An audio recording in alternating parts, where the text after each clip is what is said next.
Good day, children. Today, our topic is all about the prescriptive grammar. So, what is a prescriptive grammar? Prescriptive grammar is also called a normative grammar. It is refers to a set of rules governing how a language should or should not be used.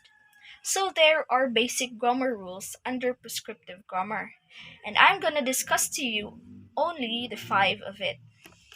So, first is the run on sentence. Run-on sentence is sometimes called a fused sentence. The run-on sentence has two or more independent clauses that are connected improperly. As we all know, independent clauses are the clauses or the sentences that can stand by itself as a simple sentence. So here's the example on run-on sentence. Today was the best day in the whole world. My family began our beach vacation. It is all connected in one sentence.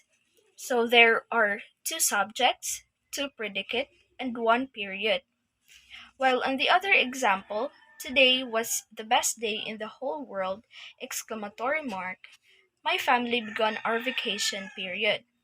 Each sentence has one subject, one predicate, and end mark, and it is divided into two sentences. So the sentence in the run-on sentences or the run-on sentence is divided into two, which is the complete sentence.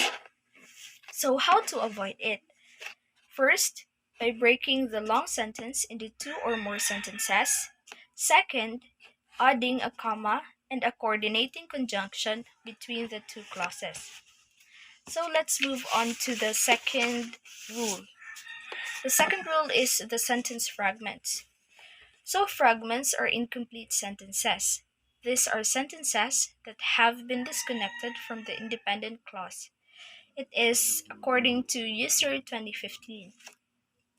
For example, because of the rain. So because of the rain, it is an incomplete sentence. It is an example of the sentence fragment. Another example is you have less confidence because no one believes in you. The sentence because no one believes in you is a incomplete sentence, and because it is disconnected from the independent clauses, which is the you have less confidence. So how to correct it? First, removing the period that separates the fragment and the main clause. Second, adding other kinds of punctuation that may be needed for a newly created sentence. So the third rule is the subject verb agreement. Subject verb agreement. Subjects and verbs must agree with one another in numbers. It's either singular or plural.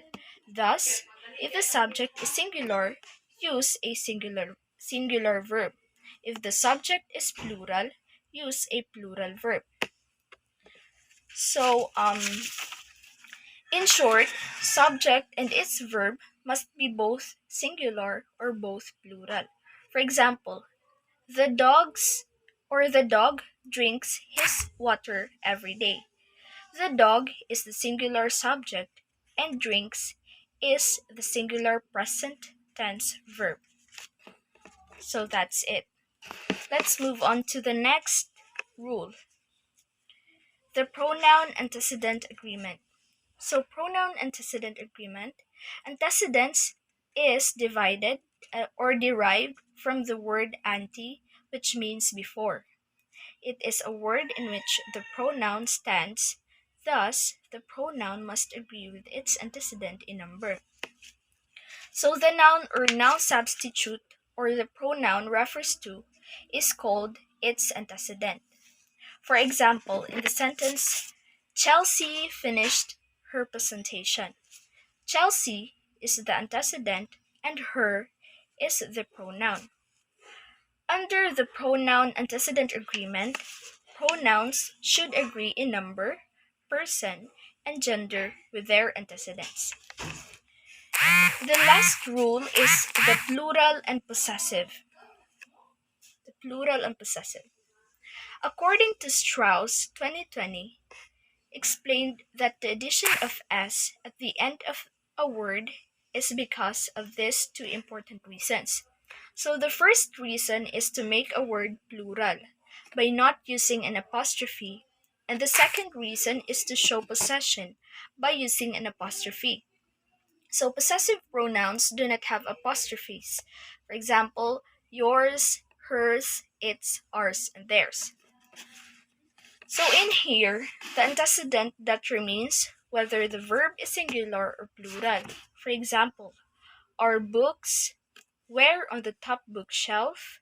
The pencils on the table are ours. So that's it for our discussion for today, and I hope that you've learned something.